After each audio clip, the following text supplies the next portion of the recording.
আসসালামু আলাইকুম। কেমন আছো সবাই? আশা করি সবাই ভালো আছো। তো আজকে চলে আসলাম সাজেশন নিয়ে।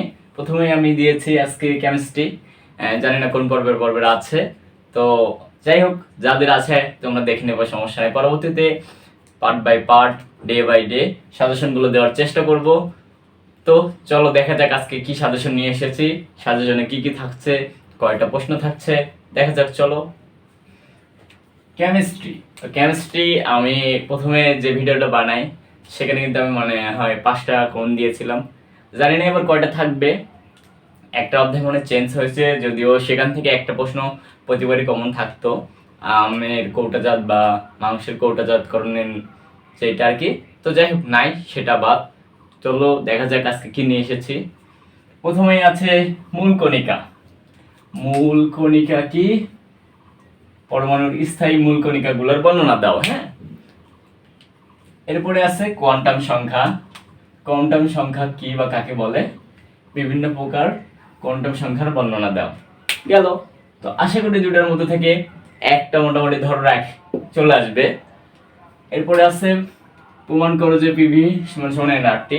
যদি গতবার এটা মনে হয় দিছিল না, আবার খেয়াল না, যতটুকু মনে হয় যে এটা গতবার প্রশ্ন করে নাই। এরপরে আছে বাফার দ্রবণ কাকে বলে? বাফার দ্রবণের ক্রিয়া কৌশল বর্ণনা করো। এটা একটা ইম্পর্টেন্ট প্রশ্ন, পড়ে নিবা।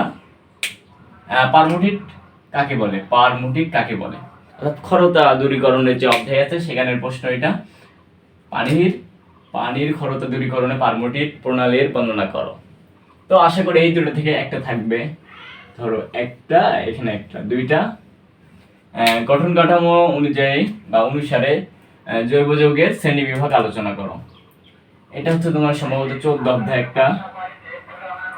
লবণ কাকে বলে? বিভিন্ন প্রকার লবণের উদাহরণ দাও। লবণ কাকে বলে?